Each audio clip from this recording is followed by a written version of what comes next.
आएंगे जी, इस्लामाबाद भी आएंगे, लेकिन गुजरेंगे वहां से और आपको बाद में पता चलेगा कि मैं आया था वहां पे। सर मतलब टायर पंचर करवाना पड़ेगा आपका। टायर पंचर करवा दें जी किसी तरह आप, लेकिन टायर फिर मेरे बेटे लगाना भी पड़ेगा सर बंदा ले आएंगे, कोई मसला नहीं। अच्छा, शान को तो अब टायर बदलने की आदत है ना, जब से इसको सुनने को मिला ना अपना टायर खुद ही चेंज करो ओके जी, तो देखिए ओके सर। 1935 का एक्ट है, reserve bank of India create कर दिया, और जी सर। साथ इन्होंने यहाँ पे सुप्रीम कोर्ट का सिस्टम लगा दिया। Sorry sorry sorry sorry, supreme court नहीं, क्या कह रहा हूं मैं, कह रहा हूं ओमान और सॉरी एडन, ADEN, एडन और बर्मा को सेपरेट कर दिया इंडिया से। एडन है सऊदी अरब की तरफ और बर्मा है म्यांमार, बांग्लादेश से इस तरफ। इन दोनों इलाकों पे भी ब्रिटिशर्स का कब्जा था, लेकिन वो चलाते इसको इंडिया की ट्रेरी में से थे। तो it was a long awaited desire of the Indians कि आप इसको इंडिया के खजाने से मत चलाएं, आपका तो आधी दुनिया पे कब्जा है, तो आप सारे इंडिया के खजाने से चलाएंगे। तो इस तरह ये इनको अलग कर दी। ये है 1935 का एक्ट, और उसकी मेन बड़ी बड़ी बातें मैंने आपको लिखवाई। फिर under the light of this 1935 acts, यार ये क्या है एडमन? जी सर। यार इसलिए तो मेरी क्लास यहाँ ना रखा करो भाई। ये देखो ना, अब क्या चल रहा है वो मेरे सर पे, ड्रिलिंग हो रही है। पता नहीं यार ड्रिल है या क्या है, ये उससे ईंटें काट रहे हैं, क्या कर रहे हैं। बहुत खुदा की कसम, इतना बड़ा इदारा है यार एडमन हमारा, 10,000 कमरे हैं, किसी और कमरे, यही मेरी क्लास यही करनी होती है आप लोगों ने। और वो मैं साथ कल बंदा लेके आऊंगा एडमन, ठीक है, उसे कहूंगा इसे गोली मार दे पता चले अगले दिन वो और मजदूर ले आए, उसको भी गोली मार देंगे, तो फिर कौन सा फार्मूला फिट होता है आसान यहाँ पे? जुर्म छोटा, जुर्म सजा छोटा, बड़ी। सदा बड़ी सर, बाबा जी वाला। बाबा ऐसी जी वाला। गोली नहीं मार देंगे। गाली में। अच्छा जी, है की कहना भाई, वो कह रहे हैं कि कूड़ा है, कूड़ा सट जाने अही गोले नहीं मार दे। बाबा बड़ा खतरनाक बाबे होते हैं बस। अच्छा जी, ट्रू सर। तो मैं ये कह रहा हूं कि जब 35 का एक्ट बन गया, फिर इस एक्ट की रोशनी में 1936-37 के इलेक्शंस करवाए गए। इन इलेक्शंस में हुई दोनों मेजर पार्टीज की बड़ी बेइज्जती, कांग्रेस की भी और मुस्लिम लीग की भी। टोटल 1771 सीटें थी। इन 1771 सीटों में से कांग्रेस जीत सकी सिर्फ 706 सीटें जीत सकी कांग्रेस, और मुस्लिम्स की 498 सीटें थी, जिसमें से मुस्लिम लीग सिर्फ 106 सीटें जीत सकी, यानी अराउंड 20-21%। तो मैं ये कहता हूं कि भाई दोनों बड़ी जमातें, those who used to raise these slogans that they were the solo representatives of their respective communities, दोनों का स्लोगन गलत साबित हुआ। कांग्रेस को भी बेइज्जती हुई, मुस्लिम लीग की भी बेइज्जती हुई, लेकिन still Congress managed to form its government in 7 provinces, जैसे कि टोटल सीटें बेटा 498 थी जी हाँ। अच्छा, जैसे कि सर ये बाकी सीटें कौन जीता था? बाकी सीट्स कौन जीता था? हाँ, वेरी गुड क्वेश्चन।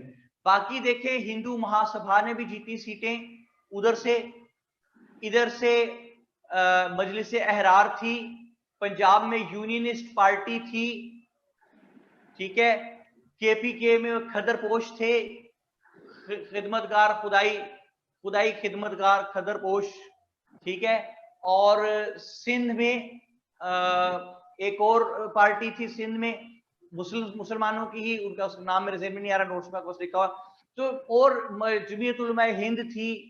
ये काफी अच्छा, फिर मुसलमान काफी सारे जो हैं वो अबुल कलाम आजाद के साथ थे, जो कि कांग्रेस को वोट डाल देते थे कुछ मुसलमान। बहुत बटे हुई थी मुस्लिम लीग ना, मुसलमान बटे हुए थे, हिंदूज भी बटे हुए थे, इसलिए इनको अपनी अपनी सारी सीटें नहीं मिल सकी थी। Still Congress manage to form its government in 7 provinces, जिसमें बॉम्बे है, मद्रास है, CP है, UP है, बिहार है, ठीक है, NWFP है, 7 प्रोविंसेस में इन्होंने अपनी हुकूमतें कांग्रेस ने बना ली। फिर जब इन 7 प्रोविंसेस में इन्होंने हुकूमतें बना ली, then they started reflecting brutalities upon the Muslims in those areas, जहां जहां इन 7 प्रोविंसेस में इनकी हुकूमत थी। फॉर एग्जाम्पल, इन्होंने कहा कि हर सरकारी बिल्डिंग के ऊपर कांग्रेस का झंडा लगेगा भाई, कांग्रेस का। तो देखिए इस वक्त पाकिस्तान में पीटीआई की हुकूमत है, ठीक है, लेकिन हर सरकारी बिल्डिंग के ऊपर पाकिस्तान का झंडा ले रखा है, जी सर। पार्टी का झंडा नहीं होता। जी सर। ठीक है, तो होना चाहिए था ब्रिटिश इंडिया का झंडा, इन्होंने हर जगह लगा दिया अपना झंडा, कांग्रेस का, कांग्रेस का। तो जब जिन्ना ने पूछा कि भाई ये आपने कांग्रेस का झंडा क्यों लगा दिया, तो Nehru provided the most non serious answer of the history and he said कि Jinnah, it is a 3 colored flag of Congress which gives a beautiful aesthetic look. अब ये तो कोई बात नहीं है। फिर उन्होंने क्या किया कि मुसलमानों को उन्होंने मजबूर किया कि जो भी इदारे हैं सुबह वहां पे आके वंदे मातरम पढ़ा जाए। Vande Mataram is a song which was written by a Bengali शायर whose name was चैटर्जी। 1874 में उसने ये सॉन्ग लिखा था। इस सॉन्ग की थीम ये है कि ये जो मुस्लिम्स हैं ये इन्वेडर्स हैं, ये घुस बैठिए हैं, ये जबरदस्ती हमारे इंडिया में आ गए हैं और हम पे कब्जा करके बैठे हुए हैं। ठीक है जनाब? जी सर। सर ये सेम वंदे मातरम है जो अभी पढ़ते हैं वो? जी जी वही है वंदे मातरम, बिल्कुल अच्छा, सेम है।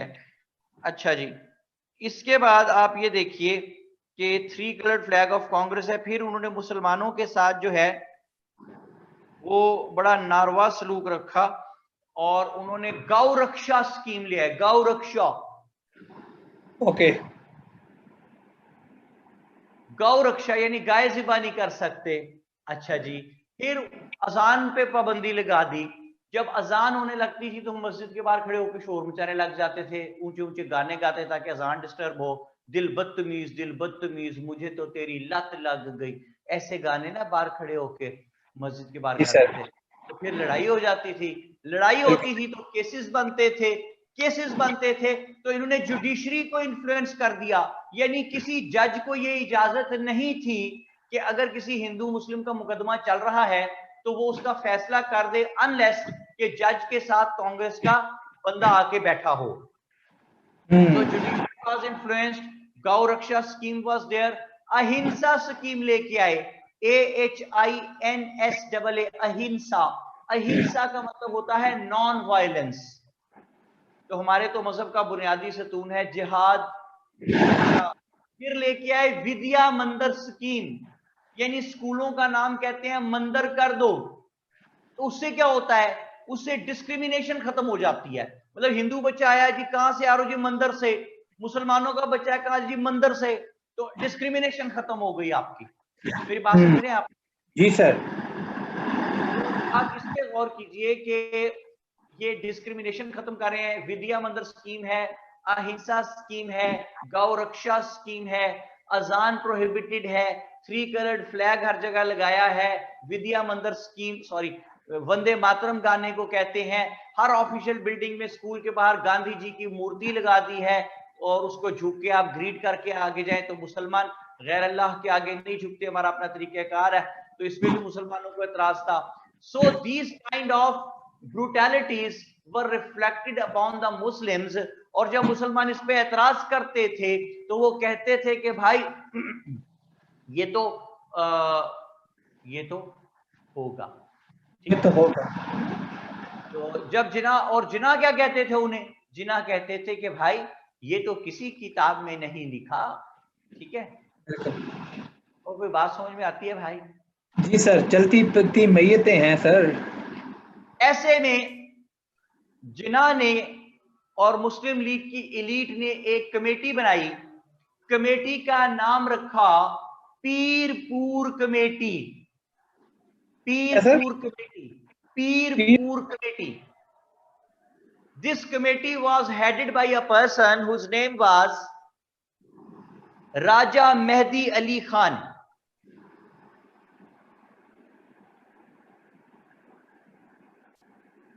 यार ये किस किस्म की मनहूस मशीन है भाई, क्या है ये एडमन? ये क्या ड्रिल तो नहीं है ये क्या करते हैं इससे? ड्रिल से कितने दिन से कर रहे हैं ये?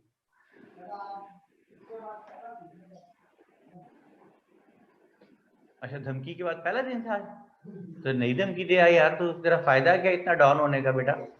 सर आप माल रोड वाले कैंपस में हैं? हाँ हाँ जी, हाँ जी, माल रोड वाला है। और जी कौन सा सर। कैंपस है?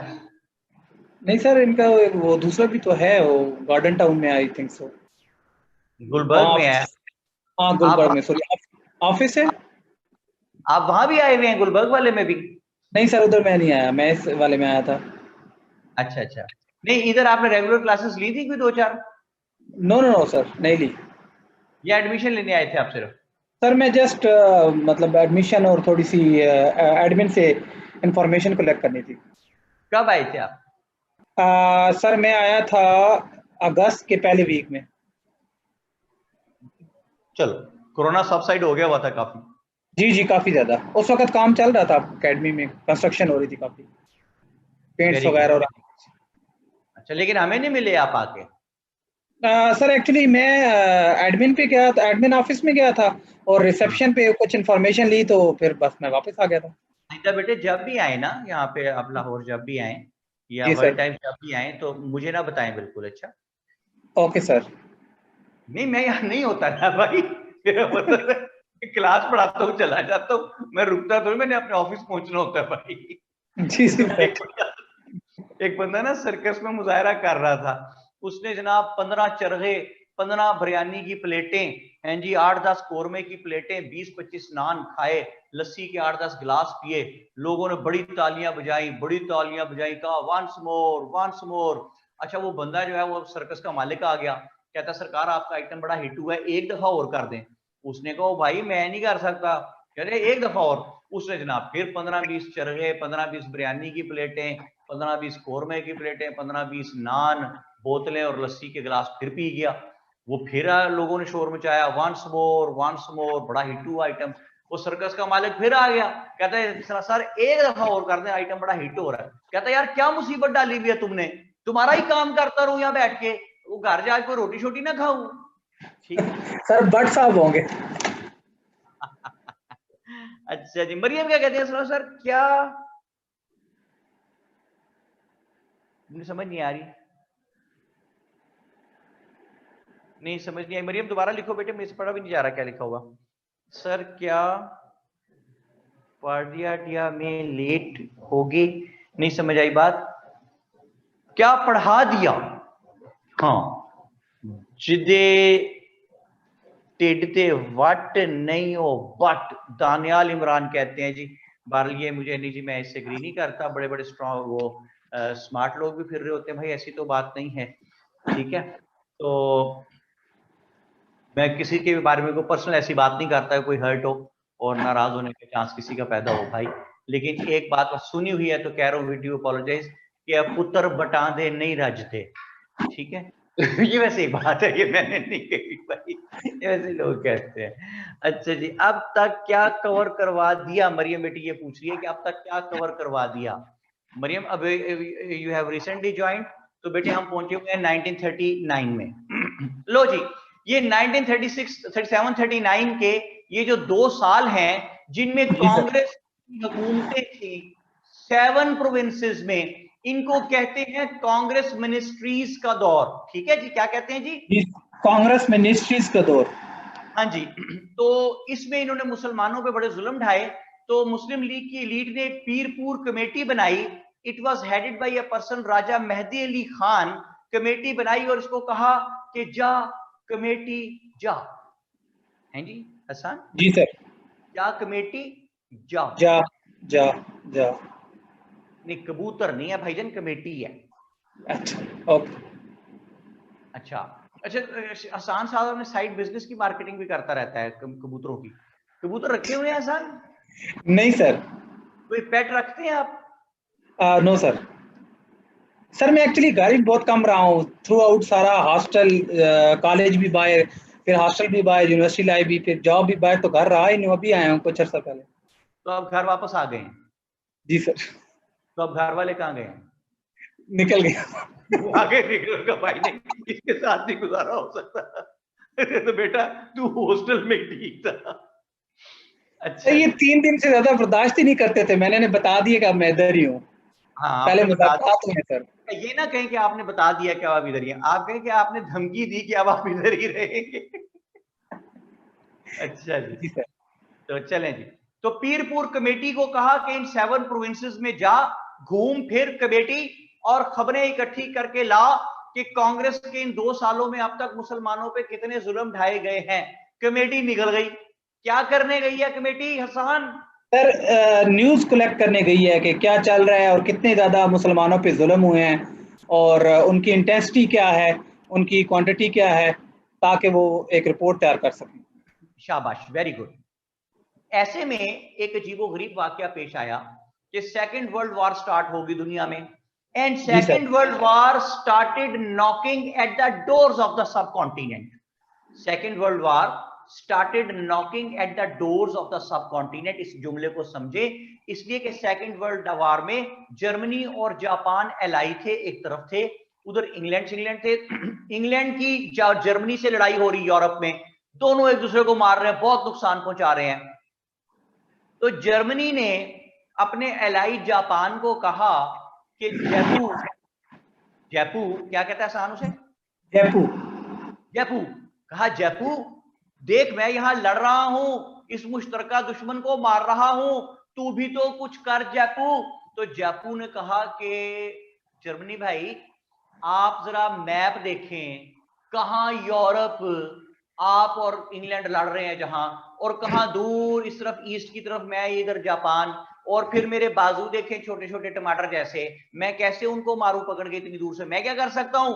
तो जी सर। जर्मनी ने कहा देख जयपू, तू ऐसे कर कि जरा सा नीचे उतर इक्वेटर की तरफ, वहां से वेस्ट की तरफ इंडिकेटर देख के निकल, साथ ही इंडिया है। जी सर। बात समझ आई आपको? जी जी सर, आई बिल्कुल, कि सब कॉन्टिनेंट में जाओ। हाँ जी, तू इंडिया को पकड़ के मार, क्योंकि वहां जी इंडिया सर। में भी ब्रिटिशर्स हैं, इन्हीं की हुकूमत है। जयपू बिल्कुल ने सर। कहा, जयपू ने कहा ठीक है पान। जयपू क्या कहता है आसान? ठीक है पान। ठीक है पान, जाना मैं हूं नहीं जाना, मैं बंदे भी नाल लै जाना, ठीक है जी सर। मुंडे नाल लैके जाना। मेरा एक स्टूडेंट है, वो एडवोकेट है, तो क्योंकि बिल्कुल छोटा एज का ना, 21-22-23 साल का, तो जी सर। इमेच्योरिटी से उसको नए ने ना वो उसने ग्रुप ज्वाइन किए है एडवोकेट्स में। अब हर वक्त उसको ये होता है कि मैं मुंडे लैके चलिया नाल, उथे सर मैं उथे गया थाने पहुंचे मुंडे आ गए ने नाल। मुंडे आ गए ने, मतलब वो इस बात में खुश है कि मेरा ना ग्रुप बन गया एक बदमाशी का समझ लें, या डॉन टाइप हर चीज ना। ਉਹ ਸਰ ਉਹ ਚਲਾਨ ਕਟਿਆ, ਮੈਂ ਉਹਨੂੰ ਦੱਸਿਆ ਮੈਂ ਵਕੀਲ ਆ ਨਾ ਕਰ ਬੰਦਾ ਬਣ, ਉਹ ਸਰ ਉਹਨੇ ਚਲਾਨ ਹੀ ਕੱਟ ਦਿੱਤਾ। ਸਰ ਜੀ ਫਿਰ ਮੈਂ ਫੋਨ ਕੀਤਾ, ਬਸ ਸਰ ਫਿਰ ਮੁੰਡੇ ਆ ਗਏ ਨੇ। ਇਹ ਮੁੰਡੇ ਕਿਉਂ ਆ ਗਏ ਨੇ ਉੱਤੇ? हर चीज रेस्ट में इन द हिस्ट्री सर। अरे मुंडे आ गए जी उसे फिर। तो इसके अब्बू की लड़ाई हुई किसी से, तो वो इसको थाने से फोन आया कि जनाब आपके, वो मोहल्लेदारों ने फोन किया कि पुलिस आपके अब्बू को पकड़ के ले गई। ये थाने पहुंचा, तो कहता मैंने कहा फिर क्या हुआ? कहता सर मैं थाने गया हूँ, आगे एसएचओ नहीं बैठा, सीधा नहीं हो गया मेरे साथ वो, कहने लगा इन्होंने लड़ाइयाँ की हैं, गालियां निकाली मोहल्ले वालों को, तो बहरहाल इन्होंने, अब ये बुजुर्ग हैं तो मैंने इनको जो है मैं फॉरगिव कर रहा हूँ, माफ कर रहा हूँ, आइंदा मैंने इन्हें कहा जरा ध्यान रखें। तो मैं क्या, नहीं तू वरना तू की कर लेना सी जो बुजुर्ग ना होंगे। कहता सर मुझे कहने लगा मैंने एफआईआर दे देनी थी, मैं कहा जब प्यो दे दे एफआईआर। मैंने कहा फिर? कहता सर फिर उन्हें देती एफआईआर। मैंने कहा यार वो चपला छोड़ रहा था अब्बा, तूने अब्बा फंसवा दिया, एफआईआर करवा दी। कहता सर जी फिर उसे मुंडे आ गए। मैं कहा मुंडे आ गए होंगे भाई फिर। तो पिछले दिन ना उसके रिश्ते की कोई बात चल रही थी, तो कहता सर अब्बा जी ने बड़ा डांटा कि फलां जगह रिश्ता नहीं कर रहा। तो मैंने कहा मुंडे नहीं आए तेरे वहां पे, वहां आते ना मुंडे, ताकि अब्बा जी उन्हें बताते कि कैसे दखल देते हैं। ओके जी। तो जी सर। अब्बा जनाब पर सेब साहब कहते हैं अब्बा कटवा दिया, कटवा नहीं दिया, फंसवा दिया बेचारा जेल में। अच्छा बात, तो फिर फोन करे सर जी वो अबू को, उन्होंने सर जी को कि यार अब मुंडे कहाँ है इस वक्त, मुंडिया नु कहो ना, तो मुंडे आ गए बाजी। अच्छा जी, तो पीरपुर कमेटी ने रिपोर्ट देनी थी, लेकिन जापान ने सोचा कि मैं जाके इधर इंडिया में मारता हूं इंग्लैंड को। ब्रिटिश गवर्नमेंट को लगा पता कि जापान हमारी तरफ चल पड़ा है, तो ब्रिटिश गवर्नमेंट ने फौरी तौर पे in order to create some pressure on Japan, British government ने स्टेटमेंट दी। Lord Charles Illingworth, Lord Charles Illingworth viceroy है इंडिया में, उसने स्टेटमेंट दी कि भाई जी in this war Indians are with us. तो कांग्रेस ने कहा भाई हम कोई आपके साथ नहीं है, thank you very much, sorry. तो ब्रिटिश गवर्नमेंट ने कहा बेवकूफो, क्या कहा ब्रिटिश गवर्नमेंट ने? बेवकूफो, बेवकूफो, तुम हमारे साथ हो या नहीं हो ये कहने के लिए हमें तुम्हारी इजाजत की जरूरत नहीं है, because we are the central government and you are the provincial government. तो whatsoever the central government says, provincial government has to obey that. तो इसलिए तुम हमारे अंडर हो और हम जो भी कहें तुम्हें उसको मानना पड़ेगा भाई। तो ब्रिटिश गवर्नमेंट ने जब ये कहा तो कांग्रेस का ग्रैंडर देखें बतौर पॉलिटिकल पार्टी यहाँ पे, उन्होंने कहा अच्छा हम इसीलिए तुम्हारे अंडर है ना कि हम प्रोविंशियल गवर्नमेंट हैं। उसने कहा यस, उन्होंने, कांग्रेस ने कहा ये लो हमने रिजाइन किया। तो रिजाइन कर दिया कांग्रेस मिनिस्ट्री से उन्होंने। 22 दिसंबर 1939 कांग्रेस मिनिस्ट्रीज के रिजाइन पे जिन्ना ने मुसलमानों को कहा कि डे ऑफ डिलीवरेंस 22 दिसंबर 1939 यौमे निजात मनाओ मुसलमानों, डे ऑफ डिलीवरेंस, यौमे निजात, होम लेवल पे, स्ट्रीट लेवल पे, टाउन लेवल पे, सिटी लेवल पे, प्रोविंस लेवल पे, नेशनल लेवल पे, इंटरनेशनल लेवल पे मुसलमानों यौम निजात बनाओ, डे ऑफ डिलीवरेंस सेलिब्रेट करो, नच पंजाबन नच जिन्होंने। अच्छा जी, ये सारा जी इस तरह जो है ये सेलिब्रेट हो रहा था। आसान बात समझ में आ गई? जी सर, बिल्कुल आ रही है सर। उधर पीरपुर कमेटी अपनी रिपोर्ट ले आई। जी सर, ये जो रिपोर्ट है पीरपुर कमेटी की, it's very important. Pirpur committee की जो रिपोर्ट है इट इज वेरी वाइटल, इसलिए कि ये पाकिस्तान बनाने में दूसरा अहम रोल अदा किया पीरपुर कमेटी ने। जैसे कि आपको पता है कि पहले इकबाल के क्वेश्चन के आखिरी 2 वर्ड्स पे पाकिस्तान बना था, उसकी वजह से पाकिस्तान के पास सेपरेट इलेक्टोरेट कायम रह गया था। अब ये पीरपुर कमेटी जो रिपोर्ट लेके आई है इसे तारीख में कहते हैं पीरपुर रिपोर्ट। इसकी वाइटल इंपॉर्टेंस है। इस कमेटी ने ये तमाम ब्रूटैलिटीज, ये तमाम मजालिम जो मैंने आपको सुनाए, जो कांग्रेस मिनिस्ट्रीज इन 7 प्रोविंसेस में मुसलमानों के साथ 2 साल करती रही, ये तमाम रिपोर्ट पीरपुर कमेटी ने लिख के दी। और मुस्लिम लीग की इलीट इस नतीजे पे पहुंची कि अभी तो कांग्रेस वालों को हुकूमत मिली थी 7 प्रोविंसेस में अंडर द ब्रिटिश गवर्नमेंट। फिर जुमला सुने हसन, पीरपुर रिपोर्ट पढ़ने के बाद कांग्रेस ने जो जो मजालिम किए थे उनकी तफसील थी पीरपुर रिपोर्ट में। वो पढ़ने के बाद मुस्लिम लीग की एलीट इस नतीजे पे पहुंची कि अभी तो कांग्रेस वालों को हुकूमत मिली थी under the central government of Britishers. बिल्कुल सर। तो इन्होंने हमारे पे इतने जुल्म किए हैं, तो अगर कहीं अंग्रेज चला गया, which was always on the cards के अंग्रेज को जाना ही था, तो अगर अंग्रेज चला और तमाम सेंटर में भी फिर हिंदू होंगे, being majority in the number, centre में भी हिंदू होंगे, प्रोविंसेस में भी हिंदू होंगे, फिर ये मुसलमानों का क्या हशर करेंगे। तो इन्होंने तमाम छोटी छोटी डिमांड छोड़ दी पीरपुर कमेटी की। पीरपुर रिपोर्ट पढ़ने के बाद तमाम छोटी छोटी डिमांड छोड़ दी और कहा हमें सेपरेट इलेक्टोरेट नहीं चाहिए, 1/3 रिप्रेजेंटेशन नहीं चाहिए, जॉब्स में कोटे नहीं चाहिए, हाई कोर्ट में जज नहीं चाहिए, यूनिवर्सिटियां नहीं चाहिए, सोशल प्रोटेक्शन नहीं चाहिए, हमें चाहिए तो बस सेपरेट अलग मुल्क, ठीक है, सेपरेट होमलैंड चाहिए। उसकी बेस पे 1940 23 मार्च 1940 को यहाँ पे एक लाहौर रेजोल्यूशन का जलसा होता है जो कि आजकल का इकबाल पार्क, और पहले इसको मिंटो पार्क कहते थे। यहाँ जी पे सर। जलसा हुआ 23 मार्च 1940, जिन्ना केम देयर, और इस जलसे में जिन्ना ने वाज़े तौर पे कहा कि Hindus and Muslims are two separate nations, Hindus and Muslims are two different nations. ठीक है जी। जी और सर। जिन्ना ने कहा, जुमला सुने, कि the 2.5 years rule of Congress was a soaring experience for the Muslims, and it has created the fear of Hindu domination in our minds. फरक देव कहते हैं जी मिंटो पार्क क्यों कहते हैं यार? फरक, अब कोई सवाल है बेटे पूछने का? मिंटो पार्क इसलिए कहते हैं कि लॉर्ड मिंटो के नाम पे। यार क्या हो गया? अच्छा जी, तो ये जिन्ना ने कहा। फिर इस लाहौर रेजोल्यूशन के अल्फाज सुनिए कि it is the considered view, ये लिखा हुआ है आपके पास नोट्स में, it is the considered view of this session of AIML, all India Muslim league, that the northwestern, present day Pakistan, and northeastern, present day Bangladesh, areas of the subcontinent where the Muslims are numerically in majority should be consolidated to form independent states where constituent units would be sovereign. ठीक है जी, बात समझ आई आपको? जी sir.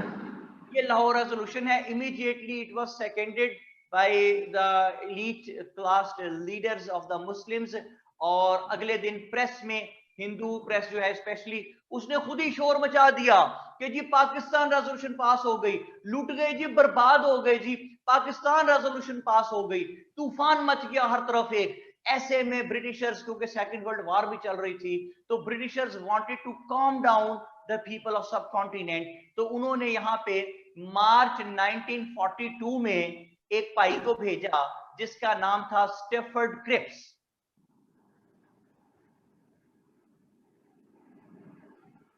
Sir क्या नाम था? Stephen? Stafford Cripps, STAFFORD, Stafford Cripps. अच्छा जी, जरा एक साइड पे जरा लिखिए 1940 से लेकर 1947 तक। ये हेडिंग ये बॉक्स में डाल दें, 1940 से 1947 तक। इसके नीचे लिखिए एक साइड पे लेफ्ट कॉलम बना के कांग्रेस, और नीचे लिखिए मुस्लिम लीग। लिख लिया? जी सर। कांग्रेस के आगे लिखिए कि ये क्या कहते थे। ये कहते थे one nation theory, one nation theory plus quit India. ठीक है, अब मुस्लिम लीग के आगे लिख लें, ये क्या कहते थे? Two nation theory plus divide and quit India. ठीक है सर। जी स्पॉग में खटक कहती है, रिपीट कर दे, मैं रिपीट कर देता हूं जनाब, कि 1940 से 47 तक ये जो 7 इयर्स हैं, इनमें दोनों बड़ी जमातें कांग्रेस और मुस्लिम लीग दो दो स्लोगन्स पे चल रही थी। कांग्रेस कहती थी वन नेशन थ्योरी है, प्लस क्विट इंडिया, इंडिया से तुम जाओ ब्रिटिशर्स। और मुस्लिम लीग क्या कहती थी? टू नेशन थ्योरी प्लस, अंग्रेजों को क्या कहते थे कि डिवाइड एंड क्विट इंडिया, पहले डिवाइड करो फिर जाओ। जी सर। समझ आ गई जी बात? जी सर। ये 7 इयर्स इन्हीं दोनों स्लोगन्स पे चलते हैं। फिर मार्च 1942 में सर स्टेफर्ड क्रिप्स यहां आता है। इसको तारीख में कहते हैं क्रिप्स मिशन। जी सर। क्रिप्स मिशन क्या है? क्रिप्स मिशन ये है कि स्टेफर्ड क्रिप्स यहां आके लोगों को कहता है कि आप नाराज ना हो, जो ही वर्ल्ड वॉर, ये वार खत्म होगी तो हम यहां तमाम प्रोविंसेस में इलेक्शन करवा देंगे, पहली बात। दूसरी बात क्या कहता है? कहता है कि we promise Indian dominion status, India को डोमिनियन स्टेटस दे। डोमिनियन स्टेटस क्या होता था कि आपको इंडिपेंडेंस मिल जाएगी, आप खुद अपने सब कुछ किया करेंगे, लेकिन you will remain under the crown. हम चले जाएंगे यहां से, आप खुद ही अपना मुल्क चलाते रहेंगे, लेकिन आपकी इंडियन डोमिनियन जो है क्राउन के अंडर होगी। तो वो बड़ी अच्छी बात थी ये। तीसरी बात वो ये कहता है क्रिप्स कि इंडियन डोमिनियन जो बनेगी पूरी, अगर कोई स्टेट उसका हिस्सा रहना चाहे तो रहे, अगर किसी स्टेट ने उसका हिस्सा नहीं बनना तो वो इंडिपेंडेंट हो जाए। ठीक है जी? जी सर। अब ये पहली मर्तबा इंडिया के किसी पार्ट की इंडिपेंडेंस की बात होती नजर आती है, जो कि क्रिप्स मिशन में नजर आई है। तो वो कहते हैं अलग हो जाए। लेकिन चौथी जरा क्लॉज सुने कितनी अजीबोगरीब है। वो कहता है अगर किसी स्टेट ने अलग होना है ना, इंडिया से इंडिपेंडेंट रहना है, तो उसकी असेंबली के 60% मेंबर्स कहें, 60% मेंबर्स कहें कि हाँ हमने अलग होना है। लो जी, क्रिप्स मिशन की इस बात पे हिंदूज को तो आग लग गई, कांग्रेस को। उन्होंने इसका स्वीयर बायकॉट किया और उन्होंने कहा how dare the Britishers talked about the independence of any part of India. कैसे जुर्रत कैसे हुई किसी भी पार्ट की बात की, इंडिपेंडेंस की क्यों बात। अच्छा, दूसरी बात, मुस्लिम लीग ने भी बायकॉट कर दिया। हालांकि मुस्लिम लीग के तो स्टैंड्स के ये काफी नजदीक थी बात, क्यों हसन? जी सर। तो अब बात ये बनी कि कांग्रेस वाले जो है वो बायकॉट कर रहे हैं इसलिए कि आपने किसी भी हिस्से की इंडिपेंडेंस की बात क्यों की। मुस्लिम लीग क्यों कर रही है? उसके तो स्टैंड्स के नजदीक है। तो भाई मेरी बात सुने, एक आदमी का अब्बा मर गया, ठीक है, अब्बा को दफनाने लगे, तो कब्रिस्तान में उस बंदे ने ऐलान किया कि अब्बा जी से जिस किसी ने जो जो पैसे लेने, मैं जिम्मेदार, मैं दूंगा पैसे का। लोग आ गए, एक कहता 4 लाख दे दे, एक कहता 2 लाख देना है, कहता 3 लाख देना है इन्होंने। तो वो डर गया, शर्मिंदा नहीं हुआ, कहता ठीक है अब्बा जी उठ के कह दे इन्होंने देने हैं मैं दे दूंगा।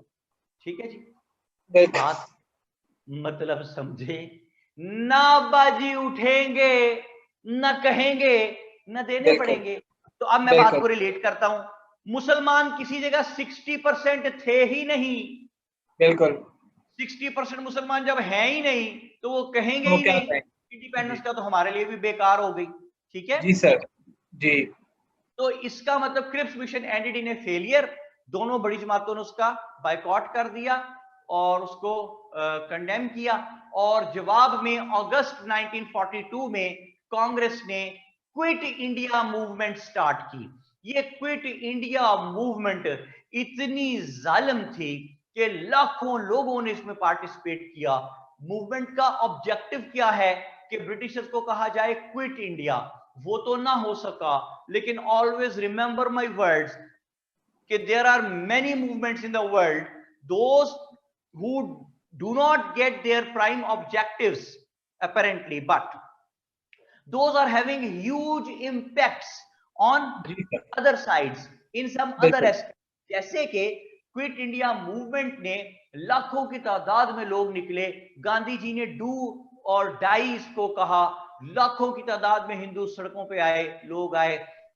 ब्रिटिश गवर्नमेंट ने बहुत मारा इनको, शूजो शूज कर दिया जी, मार मार के। क्या कर दिया आसान? शूजो शूज सर, शूजो शूज कर दिया, जॉगर्स मारे, वेकेशंस मारे और जनाब जेलों में भर दिए, जेलों की जेलें भर गई। 1.5 साल तक ये मूवमेंट चली, तकरीबन दिसंबर 1943 तक चली। ये अपना ऑब्जेक्टिव तो हासिल न कर सकी, लेकिन it manage to show the Britishers that gone were the days when the Britishers were able to snatch the basic rights, the fundamental rights of the Indians. Gone were the days where they were not having the consciousness about their rights.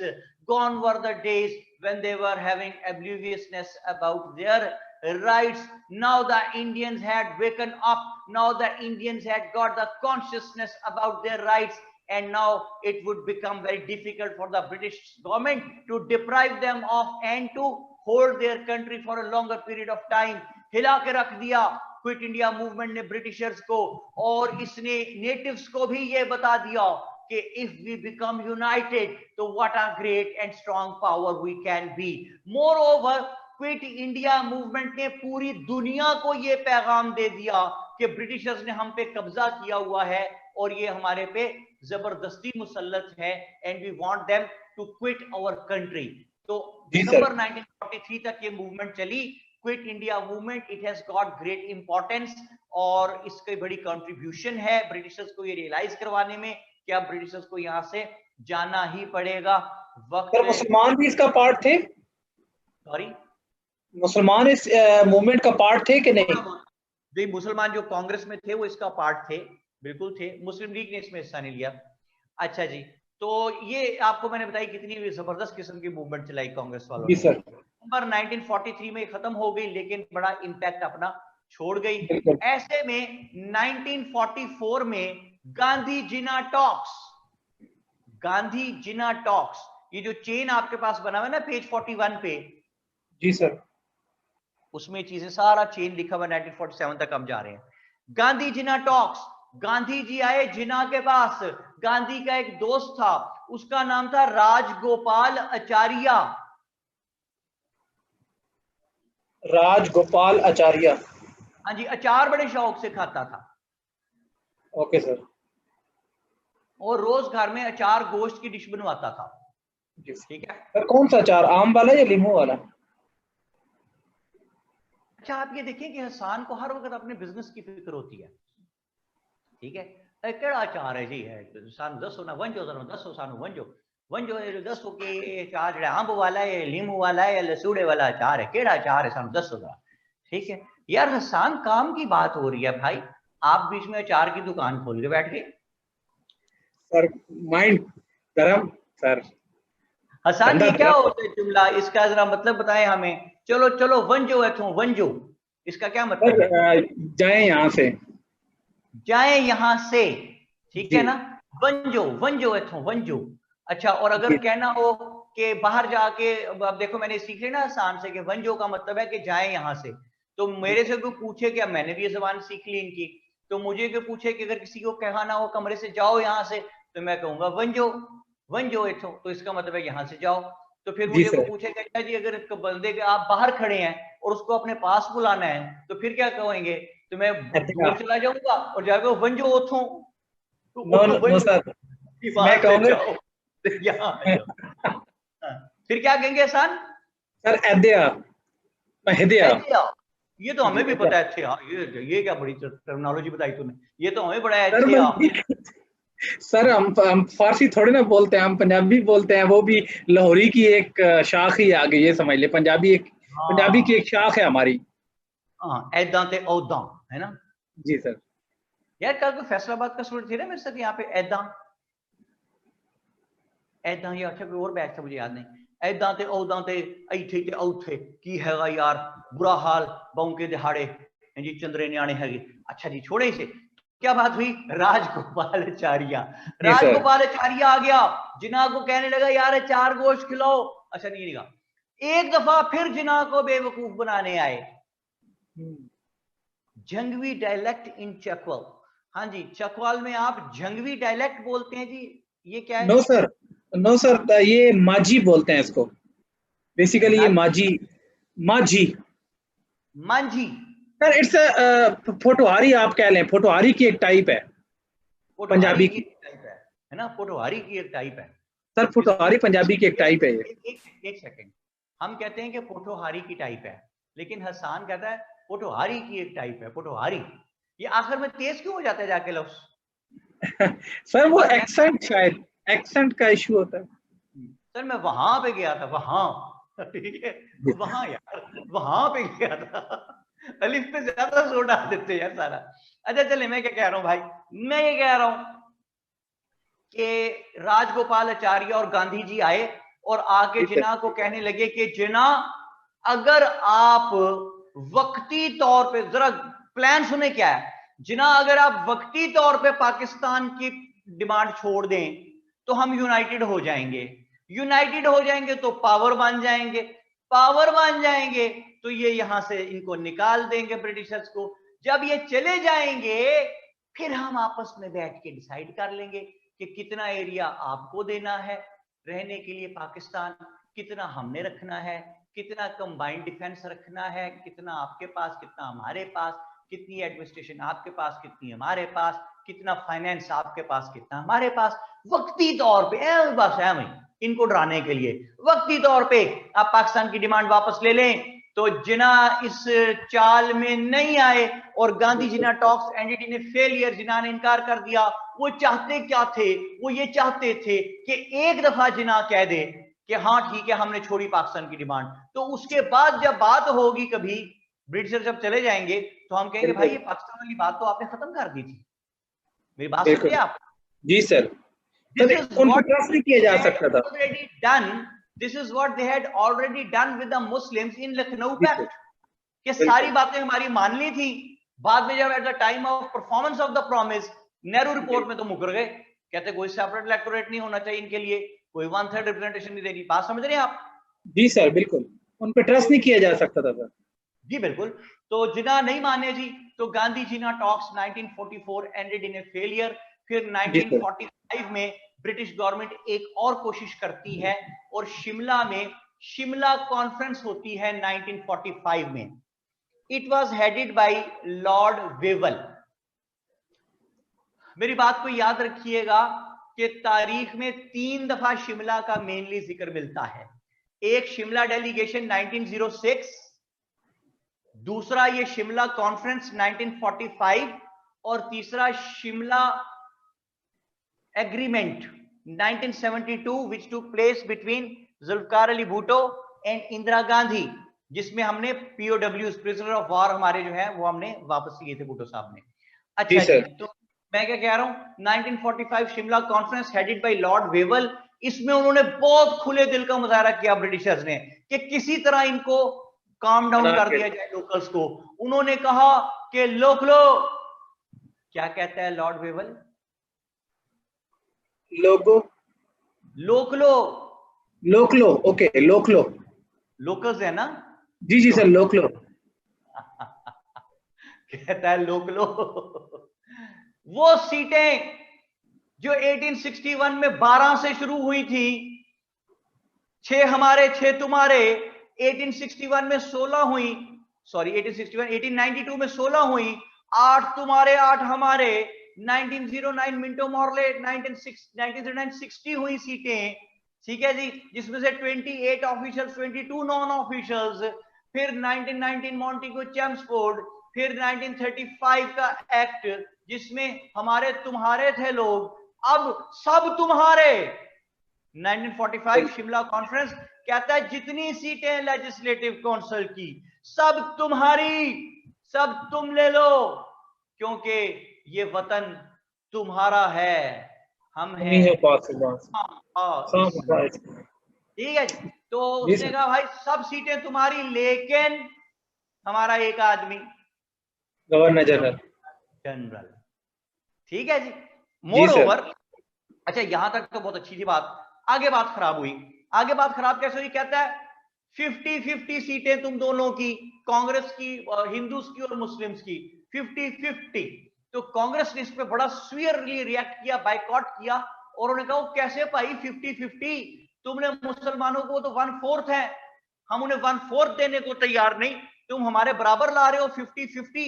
वो एक ही सफ में खड़े कर दिए महमूद और याज, ना कोई बंदा रहा ना कोई बंदा नवाज। तो कांग्रेस ने बायकॉट कर दिया, मुस्लिम लीग ने भी बायकॉट कर दिया। मुस्लिम लीग ने क्यों बायकॉट किया? इन्होंने कहा भाई, जिन्ना ने कहा आपने यूनियनिस्ट पार्टी को बुला के क्यों बिठाया हुआ है? जिन्ना ने कहा मुस्लिम लीग के पैनल से अगर कोई बात करेगा तो सिर्फ मुस्लिम लीग करेगी मुसलमानों के लिए बात, ठीक है, मुसलमानों के लिए अगर कोई बात करेगा तो सिर्फ मुस्लिम लीग करेगी, यूनियनिस्ट पार्टी नहीं करेगी। तो इस बात पे जिनाब ने वॉकआउट कर दिया वहां से। जिनाब पे रिजिडिटी का इल्जाम भी लगा, लेकिन जिनाब ने कहा कि नहीं, मुस्लिम लीग ही मुसलमानों की रिप्रेजेंटेटिव ऑर्गेनाइजेशन होगी। अच्छा जी, फिर 1945-46 के इलेक्शंस हुए और इन इलेक्शंस में कांग्रेस ने भी बहुत सी सीटें जीती, मुस्लिम लीग ने भी बहुत सी सीटें जीती, और both political parties, major political parties managed to fulfill their slogans, come up to their slogans कि they were the solo representative of their respective communities. इसके बाद जब ब्रिटिशर्स ने देखा कि इनएविटेबल हो गया है, अब इनको इकट्ठा रखना, डिवाइड करना ही पड़ेगा, तो उन्होंने कैबिनेट मिशन यहां भेजा 1946 में। कैबिनेट मिशन जो है इसमें भी सर स्टेफर्ड क्रिप्स इसका हिस्सा था। इसमें एक भाई था सर अलेक्जेंडर, ठीक है जी, ये आए यहाँ पे Lord Alexander, Lord Stafford Cripps, एक भाई और था। ये तीनों यहां आते हैं, कैबिनेट मिशन देते हैं 1946 में। और कैबिनेट मिशन क्या है? कैबिनेट मिशन ये है भाई कि पूरे इंडिया को उन्होंने 3 ग्रुप्स में तकसीम कर दिया, ए, बी एंड सी। ए में उन्होंने रखे हिंदू मेजॉरिटी डिस्ट्रिक्ट्स, बी में उन्होंने रखे मुस्लिम मेजॉरिटी डिस्ट्रिक्ट्स, और सी में उन्होंने रखा बिहार एंड आसाम। ये ऑलमोस्ट पार्टीशन का एक ऐलान था, जिसका बाकायदा ऐलान जो है वो 3 जून 1947 को किया गया। 3 जून 47, 3 जून प्लान इसको कहते हैं। इसको मेनन्स फार्मूला भी कहते हैं, MENON, मेनन, मेनन्स फार्मूला, क्योंकि स्पाई का नाम था वीपी मेनन। 3 जून प्लान जिस वक्त हसन साहब बना है ना, जी सर, तो it was already made, it had already made clear that no local would be able to know the plan unless it would be disclosed.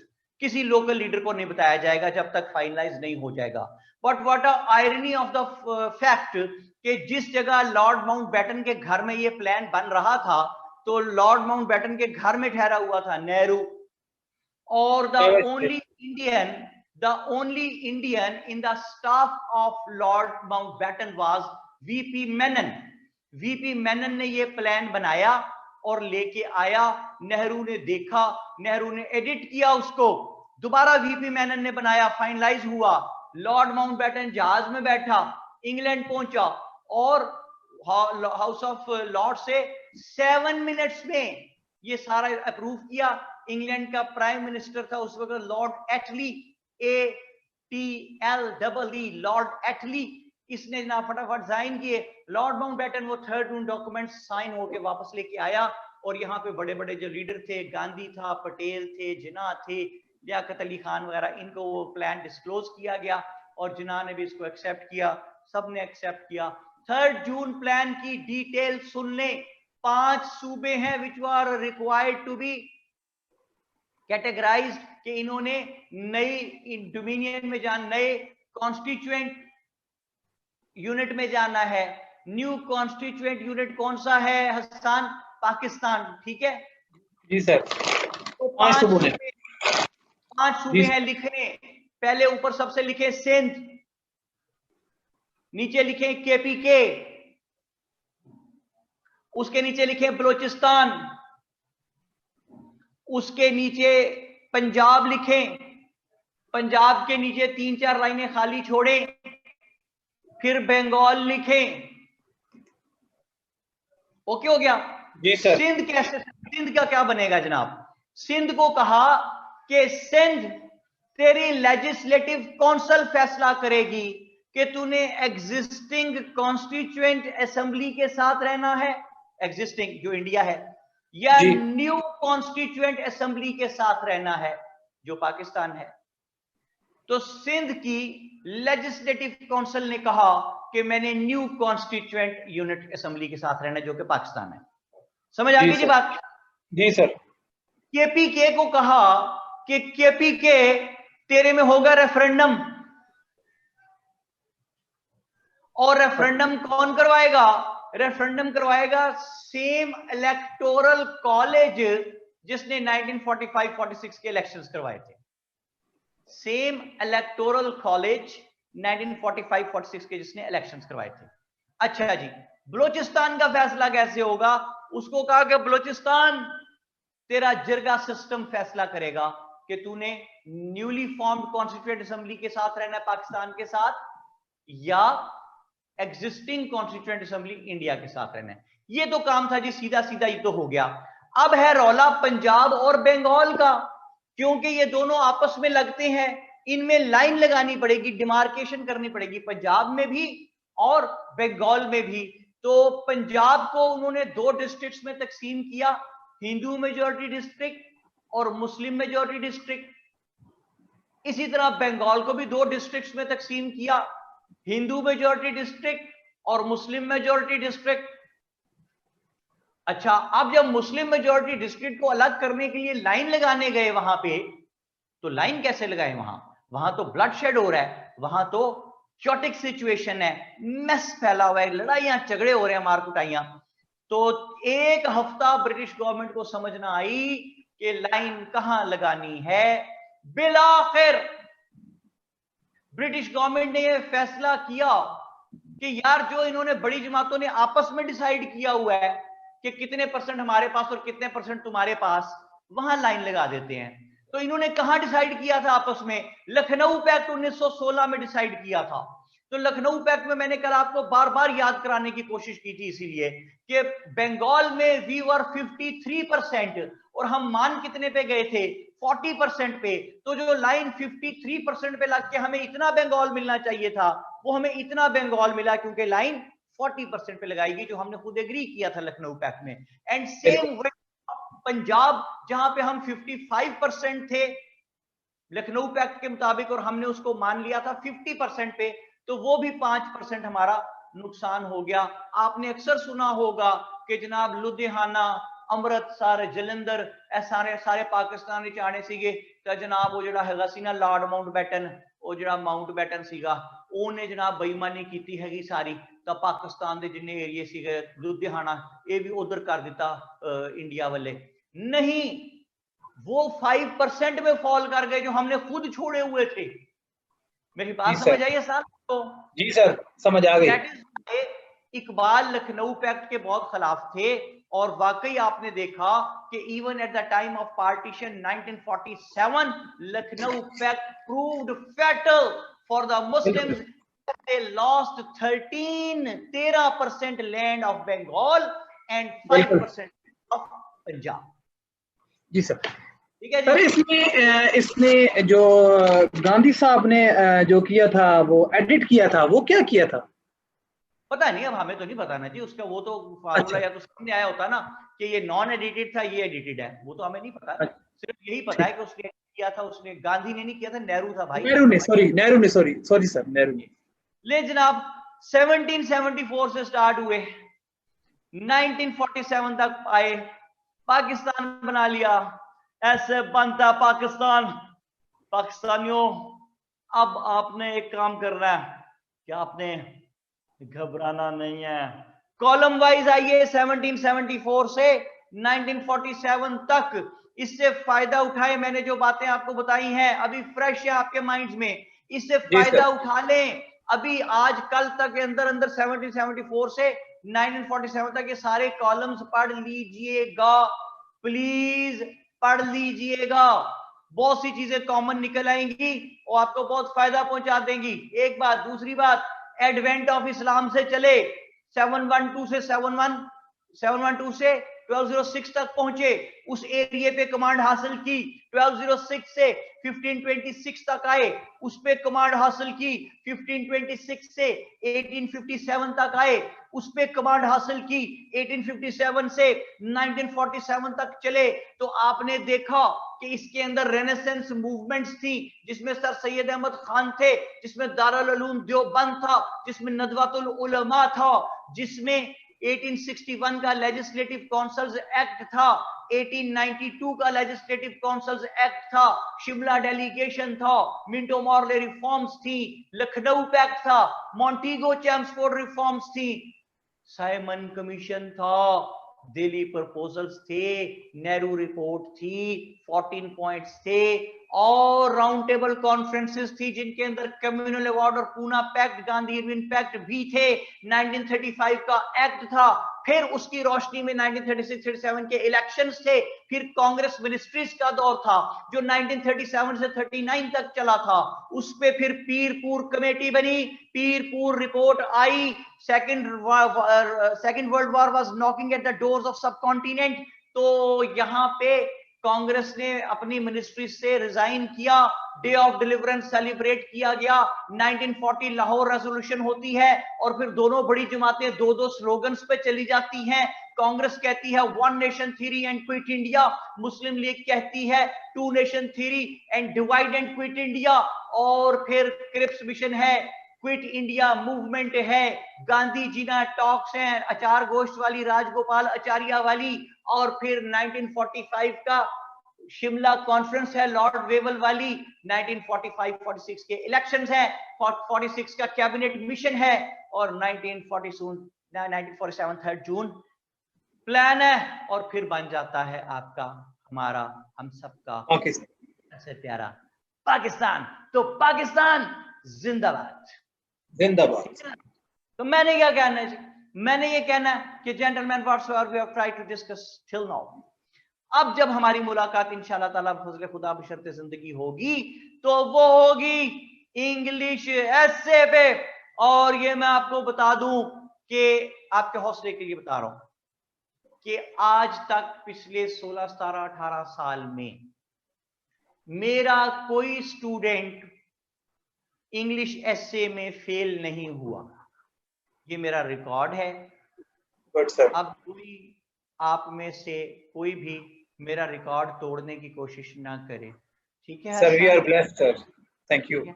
तो ये इंशाल्लाह ताला जब हम ऐसे स्टार्ट करेंगे तो you people will see to it कि ऐसे एक कितनी आसान चीज है और हम उस पर कितनी कमांड इंशाल्लाह हासिल कर लेंगे।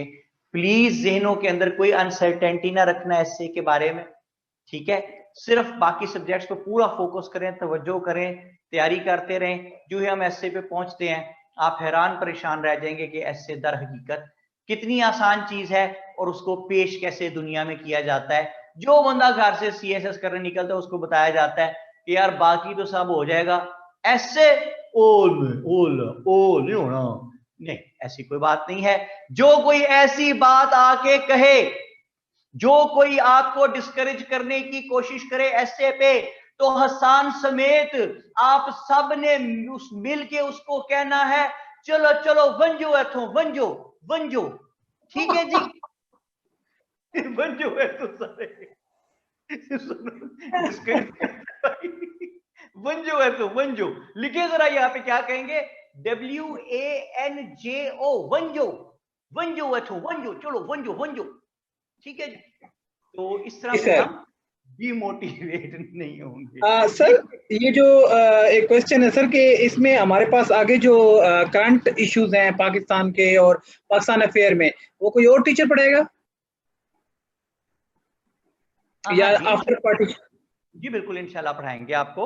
और वो अच्छा बड़े बड़े लायक किस्म के जो हमारे स्कॉलर्स हैं, eminent scholars are visiting world times, तो वो आपको पढ़ाएंगे। 47 से ऑनवर्ड्स लेके आएंगे आपको 2020 ओके तक। मैं इसलिए नहीं करता बेटे कि फिर मैं बहुत एक्सर्ट हो जाता हूँ, ठीक है? जी बहुत जाता हूँ मैं, तो मैं इसलिए कोशिश करता हूँ कि बस मैं उतना काम करूँ जितना मैं कर सकूँ। मेरा काम है आप लोगों को रास्ते पे डाल देना।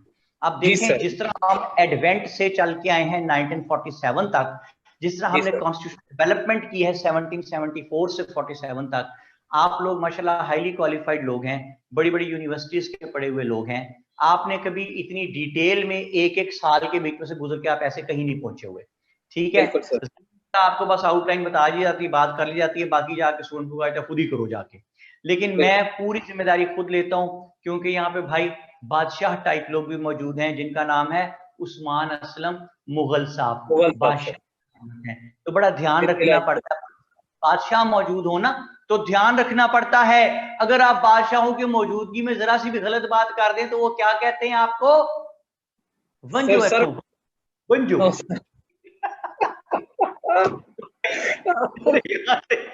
मेरे यहाँ से वंजने का टाइम आ गया।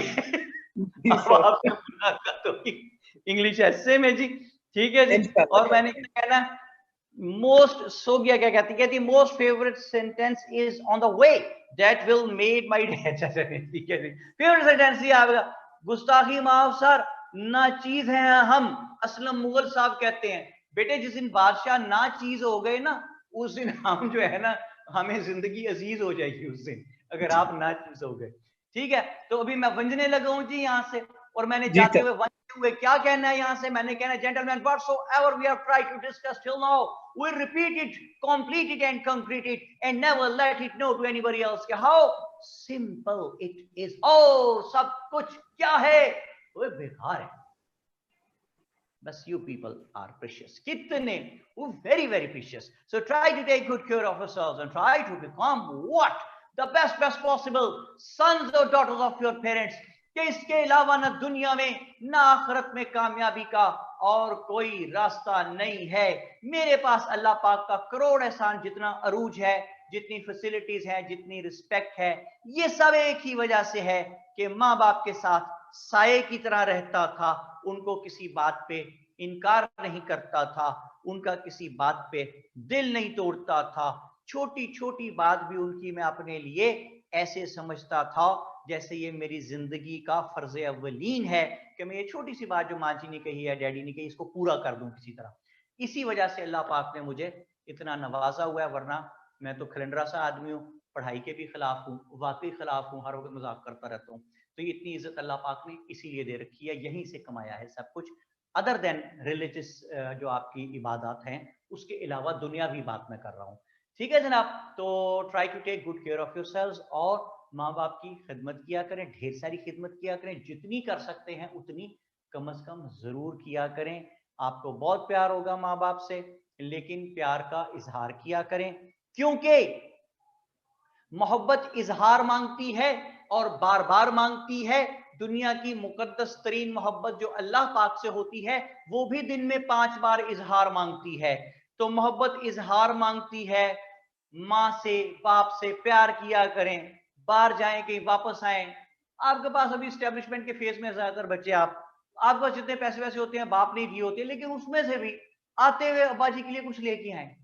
आप यकीन करें वो आपको कहेंगे क्यों चुक लिया ना, ना पहला मेरे को नहीं चाहिए, छड़िया कर ना लिया कर, लेकिन बाद में हर आने वाले को बताएंगे यार मेरा बेटा जब जाता है मेरे लिए कुछ उठा के ले आता है, मेरे से बड़ा प्यार करता है यार।